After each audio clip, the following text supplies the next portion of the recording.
그대들에게 인간 존재의 가장 근본적인 문제 중 하나인 자유에 대해 이야기하고자 합니다. 많은 이들이 자유를 오해하고 있습니다. 자유를 그저 아무런 제약 없이 자신의 욕망대로 행동하는 것이라 착각하곤 합니다. 그러나 제가 그대들에게 제시하는 진정한 자유는 그보다 훨씬 더 깊고 역설적인 의미를 지닙니다. 저의 핵심 메시지는 바로 이것입니다. 자유는 필연을 인식하는 것이다. 이 문장을 처음 들으면 다소 어렵고 심지어 모순적으로 들릴 수도 있을 것입니다.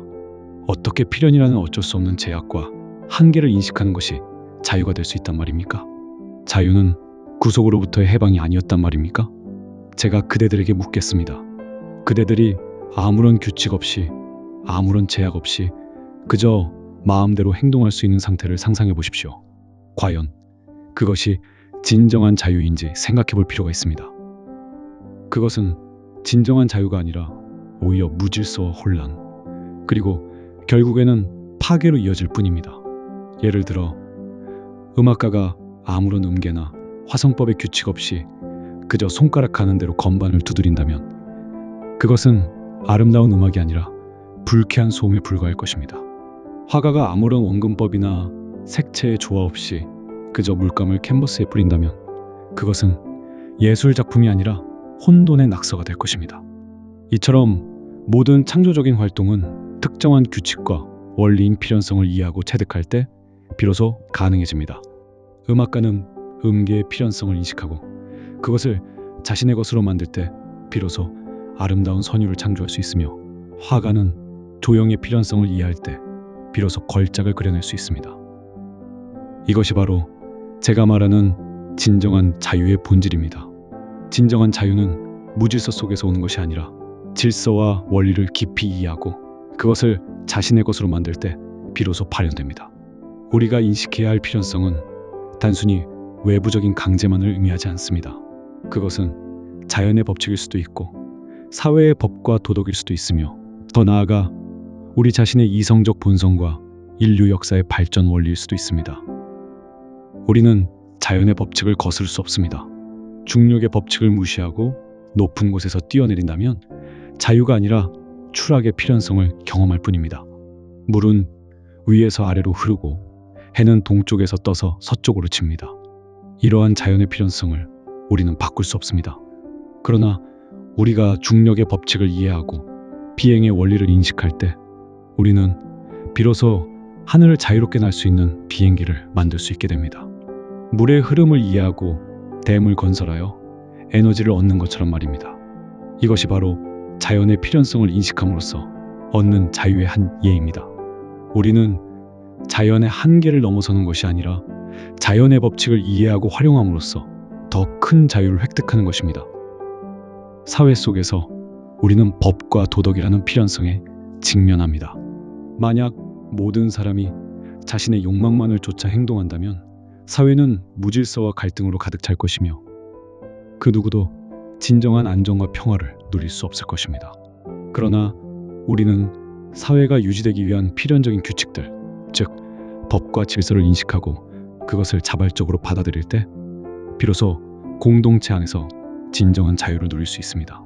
교통법규를 지키는 것이 구속처럼 보이지만 사실은 모든 운전자가 안전하게 이동할 수 있는 자유를 보장하는 필연적인 규칙입니다. 법을 지키는 것이 구속이 아니라 오히려 타인과 더불어 안전하고 조화롭게 살아갈 수 있는 자유의 기반이 되는 것입니다. 이러한 사회적 필연성을 인식하고 내면화할 때 우리는 단순히 강제에 복종하는 것이 아니라 공동체의 일원으로서 자율적인 삶을 영위할 수 있게 됩니다. 더 나아가 인간은 정신을 지닌 존재로서 끊임없이 자신을 발전시키고 자기 의식을 확장해 나갑니다. 인류의 역사는 단순히 사건들의 무작위적인 나열이 아니라 인류의 정신이 자유를 향해 나아가는 필연적인 과정입니다.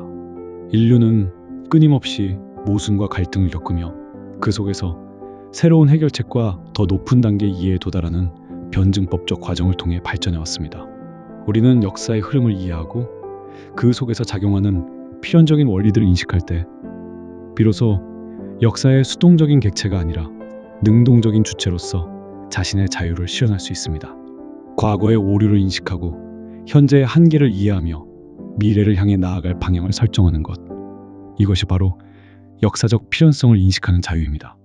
우리는 단순히 주어진 현실에 순응하는 것이 아니라 현실의 필연성을 이해하고 그 안에서 변화를 이끌어낼 수 있는 주체적인 존재가 됩니다. 제가 말하는 인식은 단순한 지식의 습득을 넘어섭니다. 그것은 깊이 있는 이해와 내면화, 그리고 그 필연성을 자신의 의지로 받아들이는 것을 의미합니다. 마치 어린아이가 처음에는 부모의 규칙을 강제로 받아들이지만 성장하면서 그 규칙의 의미와 필요성을 이해하고 자발적으로 따르게 되는 것과 같습니다. 이 단계에 이르면 규칙은 더 이상 외부적인 구속이 아니라 자신의 행동을 이끄는 내면의 원리가 됩니다. 이러한 내면화된 필연성은 우리에게 진정한 자율성을 부여합니다. 진정한 자유는 외부에 대한 무조건적인 저항이나 회피가 아닙니다. 그것은 자신을 둘러싼 필연적인 조건들을 직시하고 그것을 자신의 이성으로 이해하며 그 이해를 바탕으로 의식적으로 행동하는 것입니다. 이러한 인식된 필연성 속에서 우리는 비로소 자신의 잠재력을 최대한 발휘하고 진정으로 의미 있는 삶을 창조할 수 있습니다. 조각가가 돌의 재질과 특성, 즉 필연성을 완벽하게 이해할 때 비로소 그 돌 안에 잠재된 아름다운 형상을 끌어낼 수 있는 것처럼 말입니다. 물론 이 과정은 결코 쉽지 않을 것입니다. 필연성을 인식하는 것은 때로는 고통스럽고 우리가 가진 기존의 사고방식과 습관을 깨뜨려야 할 수도 있습니다. 자신의 한계를 인정하고 불편한 진실을 마주하는 용기가 필요할 것입니다. 그러나 그 고통과 노력을 통해 그대들은 더욱 단단하고 성숙한 존재로 거듭날 것입니다. 끊임없이 배우고 성찰하며 자신의 한계를 넘어서려는 노력이 바로 진정한 자유를 향한 길입니다.